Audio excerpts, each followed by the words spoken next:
I wanted to welcome everyone to our Sunday panel. As you can tell, we've saved the best for last for Sunday, and we've had some wonderful folks. All our guests are fantastic, but I'm particularly pleased to have with us Michael Gray and John Davey from the CBS series Shazam, which is one of my favorites as a kid.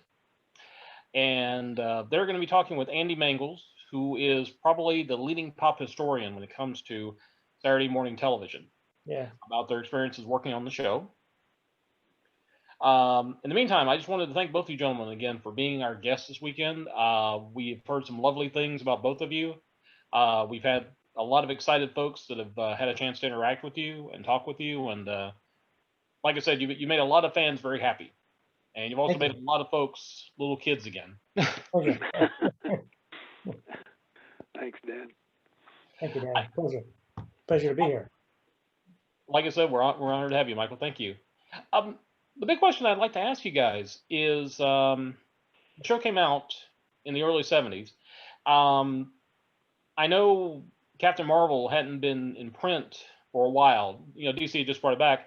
But were either one of you aware of the character Captain Marvel before the show started? Well, I was aware of it, but prior to that, I was a Superman fan. George Reeves, when I was a kid, I loved that show all the time. But I was totally aware of Captain Marvel and Billy Batson. Little did I know I'd be doing it one day. Yeah, I was aware of it. Wow. Yeah, I was too. As a kid, I read Captain Marvel and Superman. I remember Captain Marvel very well, and Mary Marvel, and it was a great thrill to me to read Captain Marvel. But then a lot of time went by before I was introduced to the Captain Marvel show in 1976. So, yeah, I knew of Captain Marvel before I did the show. I was going to say, Michael, if you were a fan of George Reeves, you should have been with us earlier. We were having a discussion about this particular group. It spun out of a group called the Super Friends of Metropolis, which is a group that meets in Metropolis, Illinois, which for folks who aren't familiar is the only town in America is actually called Metropolis. And every year they do a annual Superman Days where basically they get together to celebrate not only Superman but the superheroes in general. And George Reeves is definitely a favorite. I know I was of that age when the Christopher Reeve movie came out, but my parents didn't do movies, so I grew up more on George Reeves' Superman than even Christopher Reeve. So he was a great Superman. He really was. Christopher was good too, but George was the classic. I mean, going way back. Yeah. Well, we were talking about how he just had that personality as Superman. He walks in the room, he commands respect. It's like all eyes are on this guy. It's like if you're one of the good guys, you're cheering for him. If you're one of the bad guys, you are probably wishing you were not there. That's right. Well, I was going to ask, how did you become aware of the Shazam project? How did you find out about it and audition for it? Yeah, me or John? Michael, you first. Okay. Well, what had happened, actually, I'll go back to a year before that. I was doing a series with Brian Keith and Charlie Fabre called The Little People. And after the first season, we shot 26 episodes. It was 1972. So 73 came around, and they had changed the format of the show, and I wrote my character out. So I was unemployed. And I did a Brady Bunch, a couple other small parts in some movies. And then all of a sudden, my agent called me one day and said, would you be interested in playing Billy Batson on a new CBS Filmation show called Shazam? I said, of course. I'm an actor. I want to work. So they said, go out to Filmation Studios, gave me directions, and go talk to the executive producers. So I did. I drove out to Filmation. I walked in a room, and there was Norm Prescott and Lou Scheimer, two executive producers, and Les Tremayne sitting in the office. And again, my jaw drops. Oh, my God, Les Tremayne. There's a legend in here. So I didn't even audition, honestly. They just said, would you be willing to play Billy Batson on Shazam? I said, of course I would. And that was the beginning of it. I worked for 3 years, 2 with John. Loved every minute of it, actually. And I still can't believe the resurgence now, 40-something years later, because of Warner Brothers in DC. It's an amazing, that they're resurgence of the show again. It's just blowing me away. John, how about yourself? How did you get involved with it? Well, I got involved in it in a rather strange way, in a heck of a hurry. I was with my son in my apartment, and we were trying to figure out what to do, what to do to have some fun. And phone rings, and it's my agent, and he said, "John, Filmation called. They want you out there in Topanga Canyon on location. They want you to play Captain Marvel." What? Even though I was aware of Captain Marvel, I was not aware of the show. I wasn't aware of that it was a Saturday morning show. So when he explained it a little bit further to me, I thought, "Oh, wow, I don't know." I kind of got the, should I or shouldn't I? And here I was, an unemployed actor. You think I'd just grab it like an eagle, but I for some reason I thought it was going to be one of those shows like Captain Kangaroo, where kids, you sit in a room and kids throw cake at you or whatever. I didn't. I said, "Look, let me just think about it." Well, you can't think about it because they're waiting for you out there. So I called. I said, "Let me make a couple of phone calls." So I called my son's friend's mother. I called her and asked her if she knew anything about Shazam, and she says, "Oh yeah, Jenny watches it all the time." And so I said, "Okay, I just wonder they want me to play Captain Marvel," and she kind of laughed, and anyway. So I was still kind of stymied, and I asked. So I finally turned to my son, who's 8 years old. I said, "Tom, do you know anything about Captain Marvel, Shazam?" He said, "Oh, yeah, I watched it because I was divorced, and so he was with his mom most of the time." He said, "I watch it every Saturday." I said, "Well, they want me to play Captain Marvel. What do you think?" And he came unglued completely. And I thought, well, if that, whatever reservations I might have, if I can make my son that happy to do this, I want to do it. So I grabbed my phone and called my agent and said, "Okay, give me the directions how do I get out there." And so I showed up at on location, and this big Cadillac drives up, and the window goes down, and it's Lou Scheimer and Norm Prescott, and they introduced themselves to me, and they kind of murmured to themselves, and then they said, "Okay, John, go get dressed." So I'd say within an hour and a half of from the time I got the phone call from my agent, I was standing on a ladder getting ready. I was in costume, getting ready to jump off the ladder to simulate a landing from Captain Marvel. Wow. So that's how it happened, within an hour and a half, from unemployed actor to confused actor to working actor. Well, I can imagine doing the jumps and doing, stunts and everything like that. You're probably also a bruised actor too. Well, Michael, you brought up a very good point about the resurgence. Of course, as everybody knows, the Warner Brothers did the Shazam movie not too long ago. I'll be honest with you. I saw the movie and I thought I liked it. I mean, I'm a huge Captain Marvel fan. I thought Zachary Levi did a great job on it. And when I found out that Warner Brothers was putting the series back out there again because of it. I mean, I think they've gone back and actually cleaned up the original episodes, remastered them, and I got a chance to see them. They were gorgeous episodes, and I'm really happy to see that these are being made available again for the generations of fans who grew up on your show, but also for the kids today, the children and grandchildren of those folks, that they get a chance to see it now too. Yeah. Yeah. It's still blowing me away. In 2012, I got a phone call from somebody at Warner Brothers saying they were going down to San Diego Comic-Con to talk about the DVD they were releasing on the old Shazam show. Would I go down and help them? So I did a panel with them. And that was the start of it. It was 2012. And then I had heard right before that, actually, they were getting ready to do a Shazam movie. So that hooked up with the fact they were doing the DVD. And now Warner Brothers put it on Blu-ray. They did it in HD. And DC is streaming it. They've been streaming it since 2019, streaming it also in HD. So the quality actually now is better than when we first shot it. Yeah. It's amazing. It's cleaner. You know, I had copies of it in Betamax.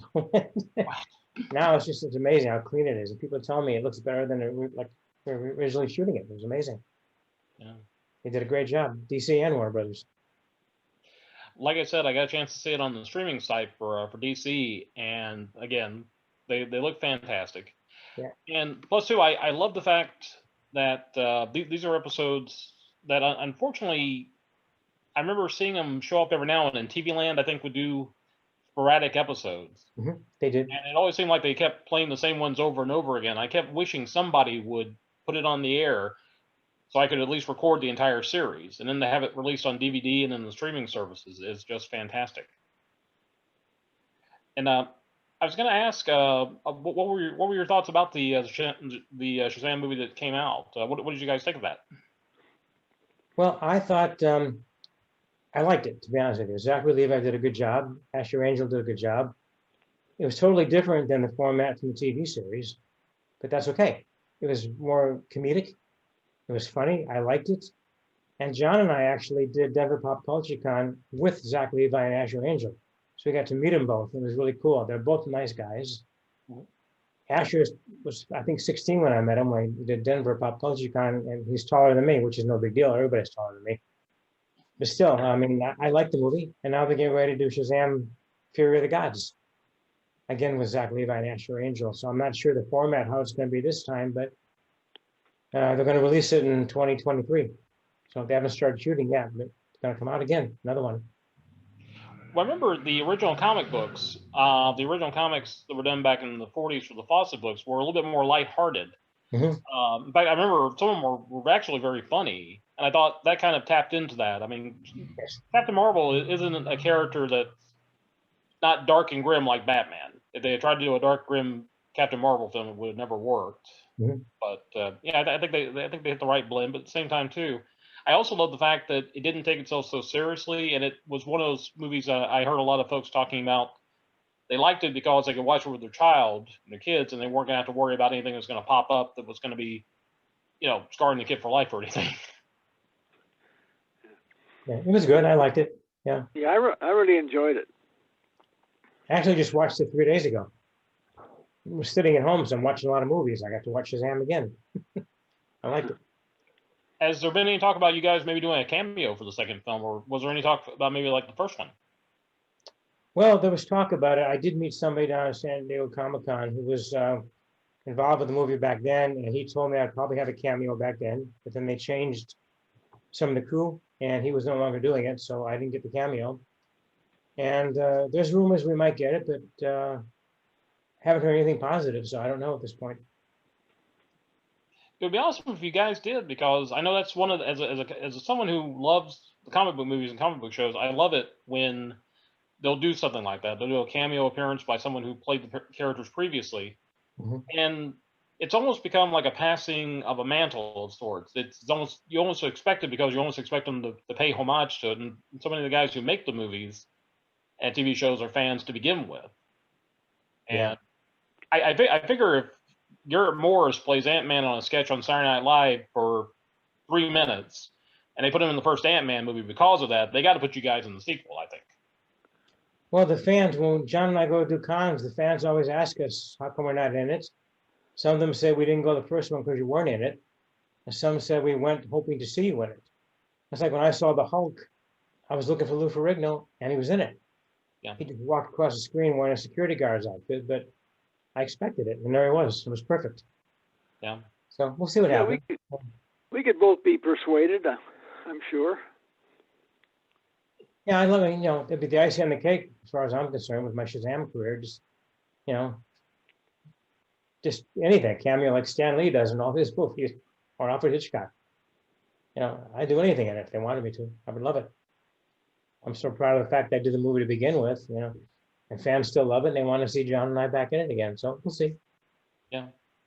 Well, again, I remember it was one of the more successful films that Warner Brothers had, not only in box office but also positive reviews. So, and again, I'm glad to see there's going to be a sequel to it, and I wouldn't mind seeing a trilogy. To be honest with you, I think that'd be great. Mm-hmm. Yeah, me too. I was going to ask you guys. I had a chance not too long ago to interview Butch Patrick, and I asked him about his Shazam episode. Mm-hmm. And I was going to ask you guys about some of the guest stars that you worked with on Shazam, and if there were any particular memories of some of the guest stars that you got to work with. We got to work with a lot of talented guest stars. I mean, Butch is a nice guy. He was very good in his part. Jackie Earle Haley. Jackie Earle Haley was in it. He's done a lot of stuff before and after. Yep. Danny Bonaducci did a part. Dabbs Greer, too, one of my favorite character actors, was in it. Yeah. Dabbs did a lot of work, and I was so thrilled to meet him as well. Even, check it out, Maury Wills did a part one day. Oh, yeah. Maury Wills. I was amazed to see him. It's really cool to see him. Pamela Furton, too. Maury Wills, you mean? Maury Wills. Maury Wills. Yeah. I don't know. Were you there on that one, John, or was that before you? You mean Maury Wills played the baseball player that episode? Yes, exactly. Yeah. So I got three autographed baseballs from him that day, and I have no idea what happened to. I gave one to my son, and then I gave another one away, and I somehow misplaced the one I had. But here I was with 3 autographed Maury Wills baseballs, and I have no idea what happened to them. That's too bad. Yeah. So we did have a lot of talented guest stars come on. A lot. Well, I was going to say, you mentioned Dabbs Greer, and I remember at that time I think he was playing the Reverend on Little House on the Prairie. Right. And if you're a classic television show fan like I am, it's amazing to see how many things he shows up in, like Rifleman, episodes of Bonanza, The Lone Ranger, and a lot of folks, this is a little bit of trivia, he's actually the first person that Superman saves in the Adventures of Superman. He was the guy hanging from the dirigible. That's right. I remember that. He saves him. He was also in The Green Mile. He played Tom Hanks as an old man in The Green Mile. That was actually his last role, too. Yeah. I mean, that was a great way to go out. If that's going to be your final role, that's a good one to go out on. That was one of the highlights of doing Shazam. You got on the set in the morning on location. You go in your dressing room, change your clothes, put your costume on, your Billy shirt. You walk outside and you see someone standing there. It's like, my God, Dabbs Greer standing here. So it was very cool. People like that, you know. And I get to work with him all day. It was cool. Andrew Stevens was on one of our shows too. Yep. I was thinking about him the other day. I could not remember his name. I remember it was like one of the first things he ever did, and I was trying to remember who he was. John, thank you for that. He was kind of a teen heartthrob, kind of like Mike, you know. Yeah. Yeah, Andrew was. Yeah. Yep. Well, I was going to mention Jackie Earle Haley. I don't know if you gentlemen saw the Watchmen movie or not. It's a little weird to see Rorschach as a child with Captain Marvel. Believe me, if you know the book and the character, that's a very twisted individual. So very Captain Marvel like. You know, speaking of another one of our guest stars was Jack Garner. He played the sheriff in Double Trouble, Mhm. and that's James Garner's brother. Really? Yeah, Jack Garner. Yeah, you worked with James, didn't you, John? Yeah, I worked with him Rockford Fellows? several times. I did six episodes of Rockford. Yeah, that's what I thought. So I worked with him quite a bit. Say, John. Yes. Michael Wilbekin from New York City, Bronx County. Honored to speak with you. Hi, Mike. Yay, been connected on Facebook for a long time. Yeah. Yeah. When you mentioned Double Trouble, wasn't that the episode in which those two bandits, one of them was dressed as Captain Marvel and framed him for a robbery? That's correct. Yep. My memory is good. Yeah. Don't ask me anymore because my memory isn't so good. Well, there's one episode I remember was a crossover episode. I think it was the last episode of what it probably wasn't ISIS that you appeared on, and it was the two-part. Now you see it, now you don't. And the one wise statement you gave to the students, and of course to all the kids listening, the police need your cooperation, not your competition. I thought that was very wise. Well, thank you.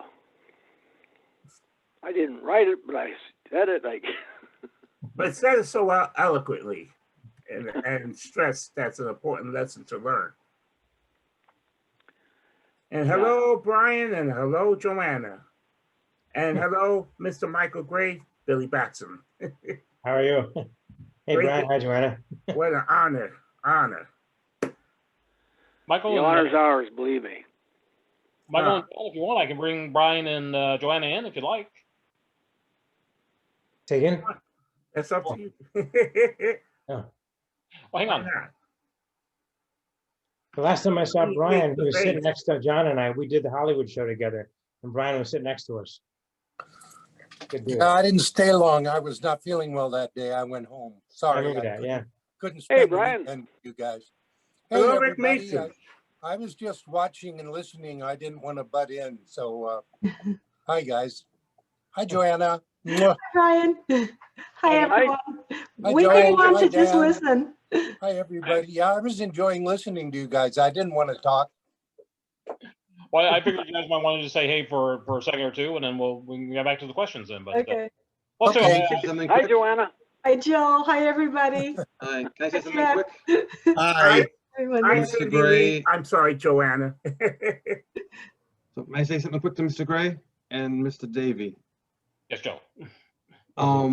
Thank you so much for giving us the greatest thing I took from the Shazam Isis show was the background music. If my life had background music, it would be the Shazam Isis hour music. It was the most beautiful thing I've ever heard in my existence. The tender music, the sweet, the emotional tender music especially. The action music, the Shazam theme song in long version. When you hear it, you feel you can take on planet Earth. You can do the world. You can do the greatest things, and know you'll accomplish it. It made us all. I mean, that and the morals, and it truly was the greatest gift in my life. And everything else is after my family and friendships is through the Shazam Isis and what I've learned and what I've taken.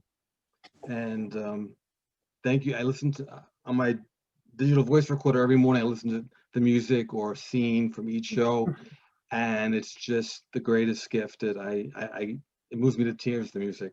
That's how emotional it is. That's And nice the to hear shows that. too. Thank you so much for everything you've given to us. And I can go on, but I'm gonna cry now.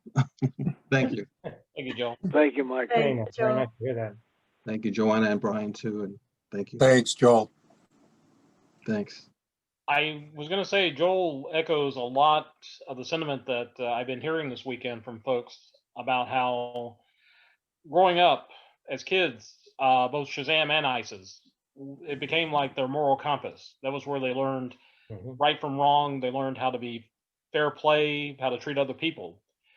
Yep. And I know that was one of the big contingencies with the episodes for Shazam, getting them on DVD, was they wanted to have the little 30-second bits at the end with the lesson. They call it the morals.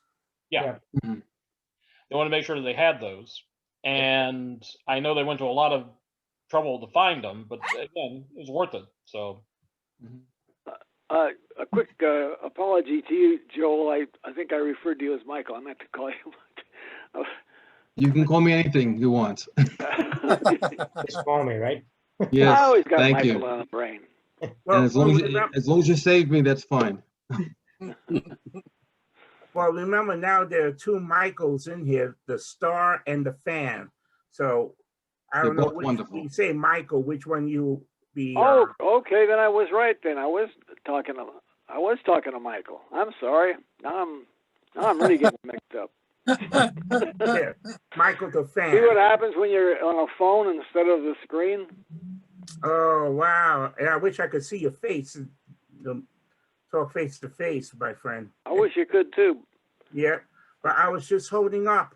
As much as I appreciate you all, and I know I mentioned it to a few of you. I think I mentioned to you, John, as well as Brian and Joanna, of how I love the Shazam Isis Hour so much and brings back memories, and it's part of what I do at times, just looking back on the episodes, part of my Saturday morning reminiscence from back in the days. And my wife got me this for Christmas a few years ago. I was showing up. That's the Shazam CD. I mean, DVD. What the hell am I saying CD? I'm sorry. And it has the morals in here. And or the crossover episodes in the Shazam series from ISIS. And ta-da! Yeah, I know you like this one, Joanna. And Brian. I like them both. Yes. I mean, you guys meant so much to me. I even remember that there are a total of 6 crossover episodes with Shazam and ISIS, 3 in the Shazam series and 3 in the ISIS series. And if I also recall correctly, John, you were part of all the crossover as Captain Marvel. Jackson didn't have any partake in it. Am I correct? I thought I only did 4 crossovers, but there were 3 in your series. Yeah, I get. ISIS came in. I'll take your word for it. And I was going to say Jackson. And there were 3 in the ISIS series, but one of the episodes was a 2-parter, and that was the last episode. Now you see it, and then the second part was Now You Don't. Yeah, I remember that one. And that was the episode. And that was the episode which you said the police need your cooperation, not your competition. And cheers to you all. I'm holding up a cup of cranberry grape juice. You know, the greatest line in the TV show, the lesson I take with me, and I live by it, is the best portion of a good man's life, and woman, of course, are those nameless, unremembered acts of kindness and of love. I live by it, and what you taught me, I live today. I work with special needs children, and I am that teacher, Shazam and ISIS teacher. So thank you. Oh, those are fine words to live by, and you've dedicated your life to a worthy cause, it sounds like. Because of the show. I mean, and many other things, but it's the show that it comes with me through my whole humanity, and to being a better person, and to respect and dignity, caring about other people, treating others with respect and love, and the way we need to in this world now and always. So I thank you all who participated. Thank The you. moral values of the show back then were fantastic, and they were, pardon me, we even had a child psychologist on the set every single day to make sure everything was done properly. So it was a great moral value time and good family entertainment. It really was. Michael, I was going to ask both you and John about the reaction that you got from kids. Because like I said, as you can tell, you touched a lot of lives here. What were some of the stories that you've heard from other fans, either at conventions or out in public, where they talked about the effect that the series had on them?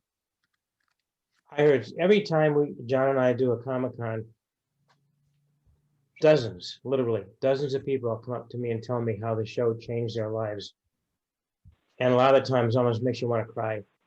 I had kids tell me, or not kids, adults now, tell me that when they were kids, they were bullied at school, they were picked on, and the Saturday morning show, their bowl of cereal was their escape, made them forget what was going on at school. Several of them tell me stories about they had abusive parents who beat them, or alcoholic parents who were just always doing the wrong things in the house, and it was their escape. I didn't know at the time that our show was going to have such effect on people. I had no idea. But hearing it now from people in the 50s and 60s who tell me that, and John's heard it too, that, how the show changed their lives, and that's why they share it now with their children, and some even share it with their grandchildren. They watch it on DC, or they watch the DVD or the Blu-ray. Heartwarming. That's why I love doing Comic-Cons. One of the reasons I get to meet these fans. If it wasn't for the fans, the show wouldn't have been able to begin with, but just to hear these lovely stories and we help them get through life, it's heartwarming. Makes you feel really good. Yeah, it's very heartwarming. Very, very much so. Well, I know I've heard from other fans about growing up being superhero fans, and about how it influenced their lives. It influenced whether or not they became police officers or firefighters, or joined the military, or even became teachers, like Joel. And I can just imagine that's got to be like one of the greatest feelings of all time, is to just have one person come up and say, "You changed my life," but to have so many people come up and do that. And I just can't imagine that's got to be like one of the greatest feelings of all time. Yeah. Very, very rewarding. Very. I was going to say, Michael, other Michael, had a question he has to ask. I'm trying to see where he's at, though. I am muted myself. Okay. All right. The one question crossed my mind in regards to Shazam and ISIS is that we've seen in the Shazam series Billy Batson changing to Captain Marvel, and then vice versa. And then when you go to the ISIS series, we always see Andrea Thomas change to ISIS, but never the opposite way. From saying, "Oh, my ISIS," and ISIS goes back to Andrea Thomas. I'm wondering, how is it that they never worked that into the script to follow almost the same thing as what we've seen in Shazam? Do you understand what I'm saying? Joanna, maybe you can answer that. We don't, that's how they wrote it. So we were just following everything that the writers wrote and how they directed it. But she always had the chant to turn into ISIS, but she didn't chant again coming back. You just saw her reappear. And it was always either something that Brian said as Mr. Mason, or I said as like, "You missed everything that happened. Where were you?"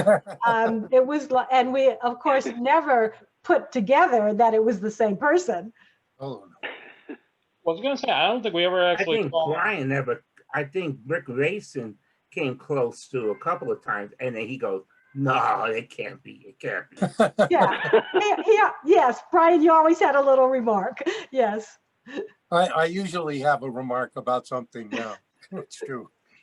And I was just excited to see Isis, and then to feel bad that my teacher, Miss Thomas, didn't get to see Isis and, see all the activity. I remember I was excited to tell her this happened and this happened.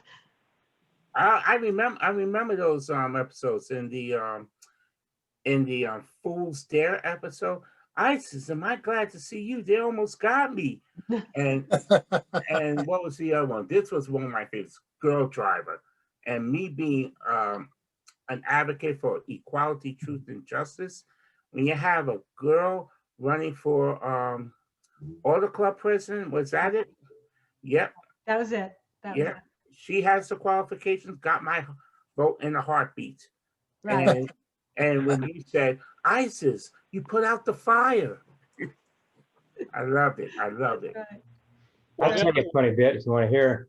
I was going to say, we had a question from Joel, but first I wanted to say, I think the reason you never saw the change back, it's always more exciting to see the person become the superhero as opposed to going back to secret identity. I mean, that's why you never saw George Reeves putting his pants on and buttoning up his shirt. But Joe had a question he wanted to ask. Yeah, I know, more of a statement. I just expressed to you how important the background music has always been to me. And I tape it separately on my digital voice recorder. And I have a beautiful life, as I hope everyone does. And we have our good days and we have our bad days. And sometimes when I go through a struggle, whether it's emotional or something we all go through, I know my go-to place is the background music, because I know that'll put me to the place where God created me originally. By the time I finish it, sometimes it may take a few days, but it puts me back to the place that I was when God created me. And that music has been that to me all my life. And with the sentimental music, the action music, it's just very inspiring or very tender, along with the morals. And even though you didn't write the music, it's just that everyone who was a part of it. It's just, I just always have that need, besides thanking God in the heavens, I always wanted to thank the people who were part of it and let them know how we felt and how you changed our lives, and we appreciate it. And just know that you've changed lives, you've made differences, you taught people how to treat each other with dignity and respect and honor. And besides our parents, hopefully, and our teachers, you are our teachers, our guides, our teachers, our mentors, our leaders of the way. And I just say thank you, thank you, thank you. And God bless you. I wish you love to everyone. Thank you very much. God bless you. God bless you, Joel. Thank you. Thank you, Joe. Thanks, Dan. Thank you. Namaste. You want to hear a funny story about the transition? I said Shazam one day. Yeah. And turned into a mentor. Les Tremayne and I used to pull stunts all the time, little funny shticks on the set. We were good friends, and we enjoyed doing stuff like that. So when we first started shooting the show, when we did the transition, there was a strip of like gunpowder that would go. I would say Shazam, this thing would light up and the smoke would fill up, and when the smoke would dissipate, Captain Marvel would be standing there. Well, one day we did it. I said Shazam, puff of smoke came up. When it cleared, Les was standing there in Captain Marvel's uniform. So that ended up in the blooper reel somewhere, but a little funny shtick. I said Shazam and turned into mentor. I did want to ask you guys about working with Les. Like I said, I loved him as a character actor. War of the Worlds from '53 is one of my favorite movies. Yes. And I thought he was just fantastic as a mentor. And I was just going to ask your thoughts about him. Any memories you have about Les that you'd like to share? Yeah, I mean, I've worked with a lot of legends because I've been doing this since the late '60s. So I got to work with some really great people. And Les was one of the most amazing guys ever, because he was a kind guy, a nice guy. He had a good heart. He was very considerate. He had no ego at all. Some people have huge egos. That's why I didn't like to hang out with sometimes with certain actors, because I couldn't deal with the ego. But Les had no ego at all. Brian shaking his head. You know that, right? Yeah, absolutely. A wonderful, wonderful guy. I even took him up to meet my parents. They were living up in Northern California once. So he and Joni came up, had dinner at my house, and my parents were blown away because they used to listen to him on the radio. Yep. He was a wonderful, wonderful guy, talented guy, and just I'm so sorry he's gone. He made it to his 90s, but unfortunately he's gone now. But he was a wonderful guy. And again, War of the Worlds, North by Northwest, just amazing movies. He really did. Yeah, he's an amazing guy. Yeah. In fact, if I can go back to that hour and a half of sheer panic that I went through, from being unemployed to being in costume, Les and Michael took me under their wing, and I mean, they really once they got me calmed down, then they started harassing me, of course. But and there was, they were just great, both of them, to step into a strange world like that so suddenly, and to be welcomed so warmly is just an incredible experience. Like I said, he just everything I've heard about Les, he just seemed like one of, like you said, no ego whatsoever, and just one of those consummate actors that. I think what I'd heard was he was, when he was working on a show with you, you were part of the family for as long as you were there or working on the movie. You were just, it was all family. Yep. Yeah. Yes. Now I was gonna say, Michael from the Bronx had a story he wanted to share with you guys, if you don't mind. Well, it's kind of in tribute to you, Michael Gray, and there was an episode with you and Les. I can't remember which episode it was, but I thought it was kind of funny that you, Billy Batson, and Mentor are in the motorhome. You're on the road, and you were arguing as to what to watch on television that evening. And you wanted the movies. I think he wanted the sports, a baseball game. Yeah, a baseball game. And so back and forth, and he says, Billy, I don't want to make this a whole complicated issue, but to put it simply, I am the adult, you are the youth. And since this is our home, it's the adult that make all the decisions. And I say, baseball. And then you looked up, side like this, and just simply went, Shazam! Right in the motorhome, changed it to Captain Marvel, and had the last one and said, movies. Right. Yeah, movies it is. I thought that was so funny. But I also have to add to what Joel was saying. Oh, and Joel, glad to connect with you on Facebook too. You too, my friend. The morals and the stories that were in these episodes, I cherish also because, as I explained to Joanna and Brian yesterday via Facebook Messenger, I missed out on yesterday because of time conflict, because I'm very much involved with church. I am one of the scriptural readers, which they call the lectors, and I might read something from the Old Testament or read something from the New Testament. And the priest, of course, reads, or the deacon reads the Gospels. But I put my heart and soul when I go into these readings.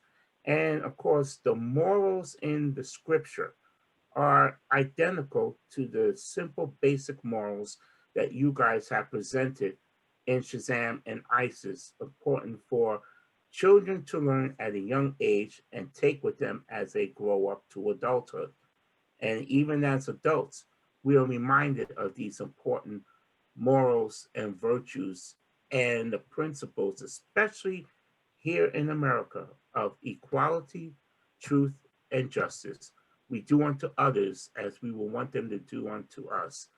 Love one another as he above loves each one of us. And just go on being good about each other, going in peace and denouncing all kinds of violence and injustices. That love will always conquer all, and you guys were always so focused on that one four-letter word I just mentioned, love.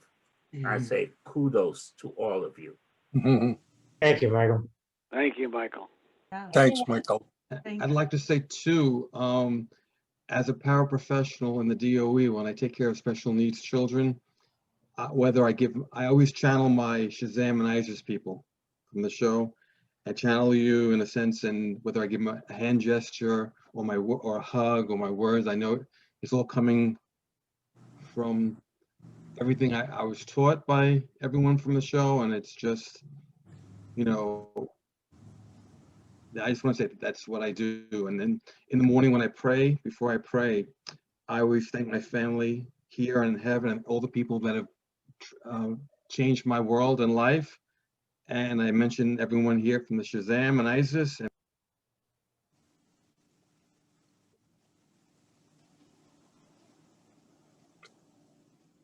Your mic's off, Joel. Did Okay. we lose Joe? Oh yeah, I'm here. I'm sorry. I thought We lost his mic. Oh, there we go. Sorry. So, but I thank you so much. So when I pray in the morning, I pray for my family, those who've gone and those who are here, and then all the people I thank who may change my world and life, and I include all of you. And of course, by the time I finish thanking all the people, it's time to work before I even do the praying. But I always make sure every morning to include, just so you know, you're in my prayers, everyone. Thank you for making me the man I am today. Thank you, Joel. Thank you. Millions of others too, because you've made men and women, boys and girls, men and women. Thank you. Thank you, Joe. Thank you. Thank you. I do want to kind of touch on something that I think both Michael and Joel were talking about, and it's something I think that really kind of makes the shows unique. It's sort of akin to what they did with Super Friends as well. Being the 70s, of course, you guys couldn't throw punches. So it was kind of nice that you were presenting superheroes where they had to do something besides use their fists. They had to use their brains, and they had to use their wits about them. I always thought that was a great lesson for kids to take away from.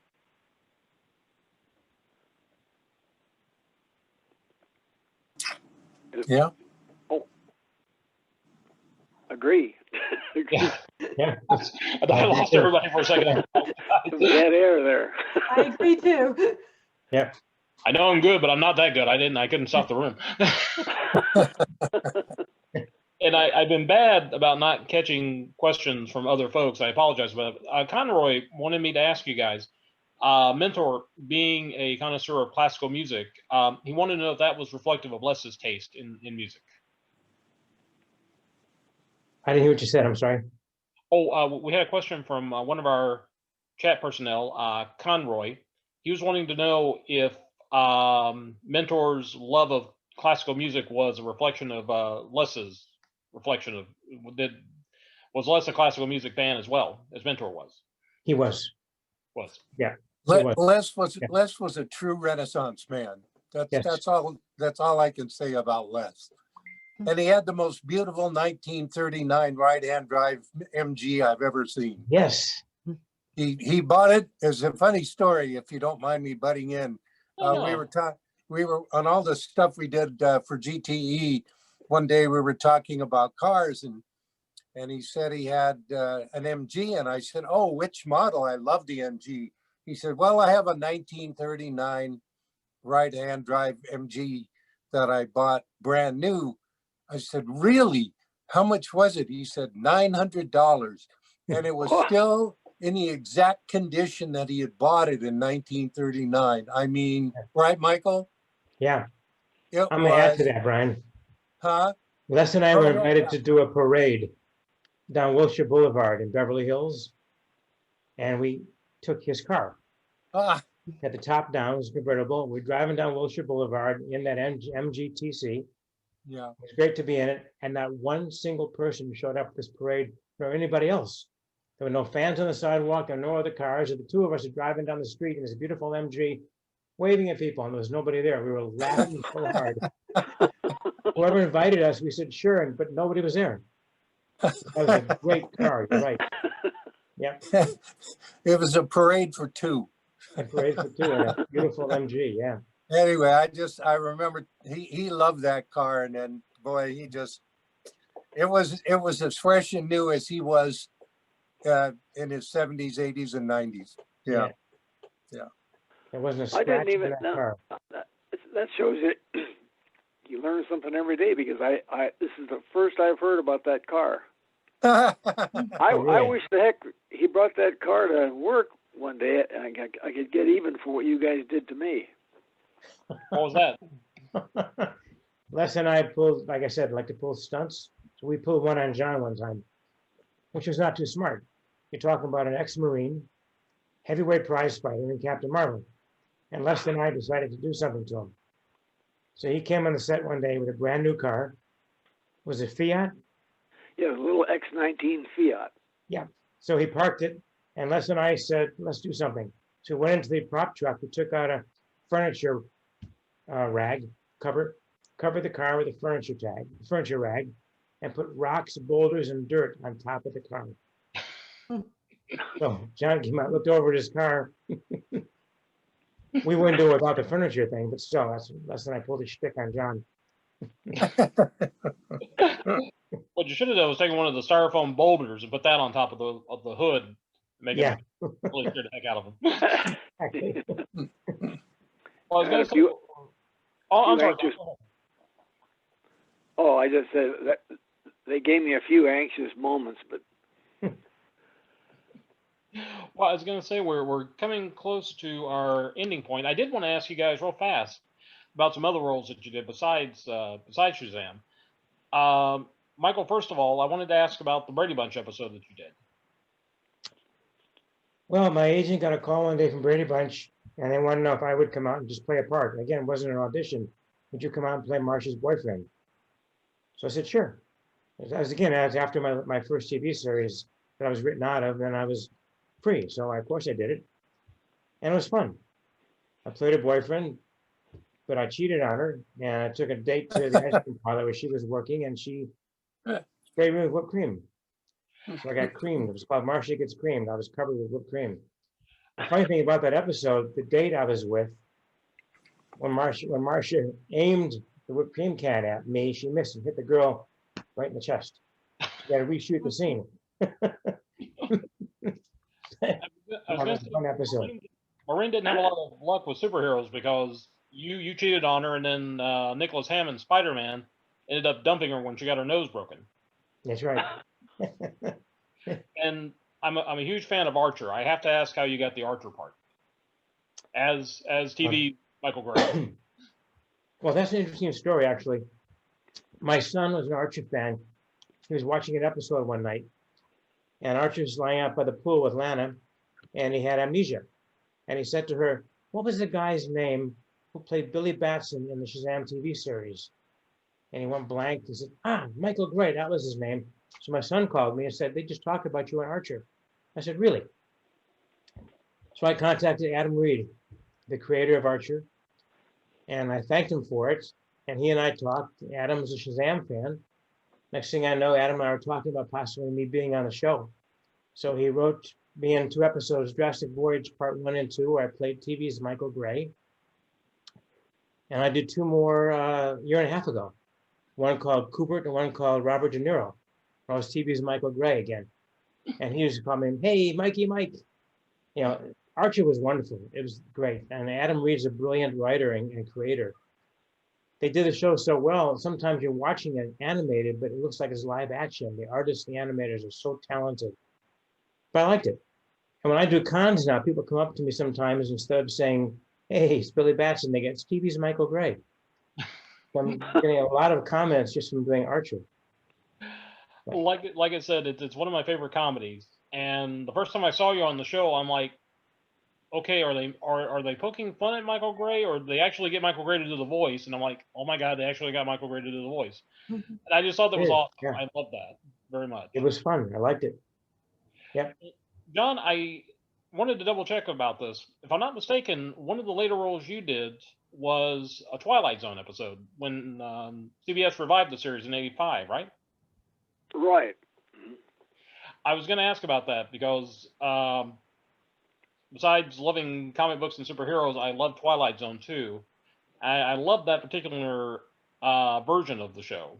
I thought CBS did a really good job experimenting with the format, doing different time links for episodes. If it needed 15 minutes, they shot it for 15 minutes. If it needed 34 minutes, they gave it 34 minutes. And just matched up with whatever they could to fill out an hour.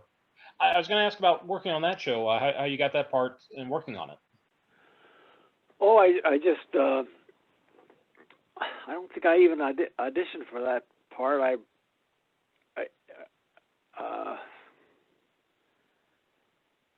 think that was one of the few times that they actually just sent me out there to show up for the job.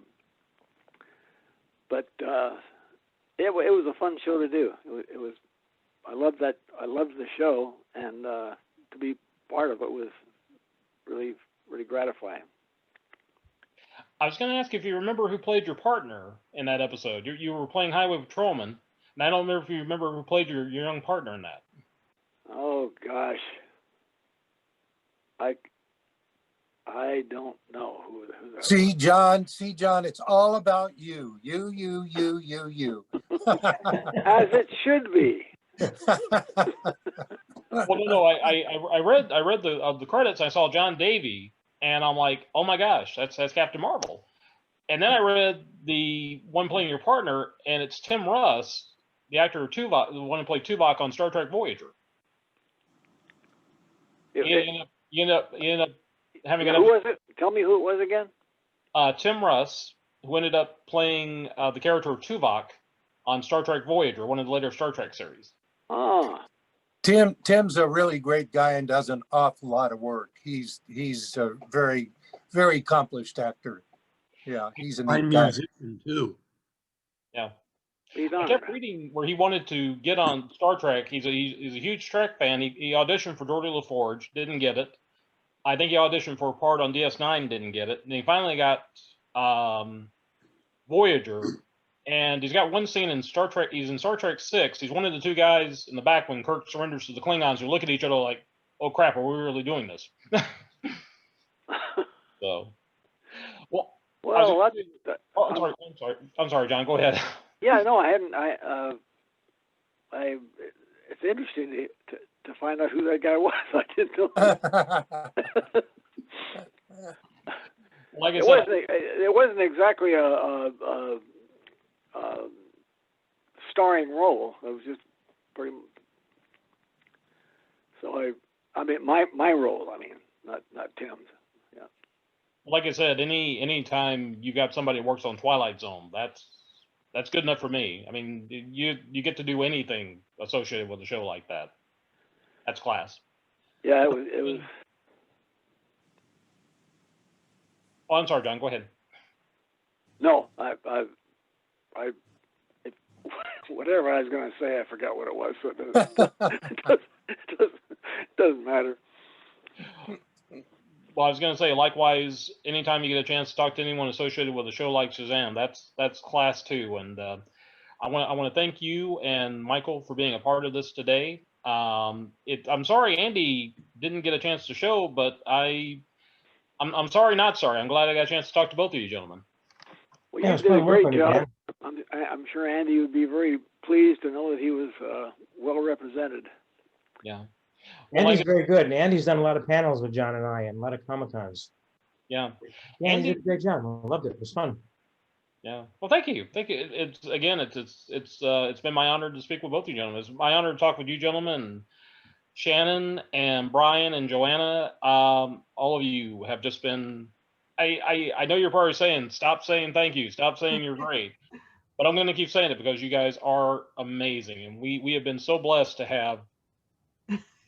Amen. Amen. Feel free to keep praising us. I don't think any of us are like that.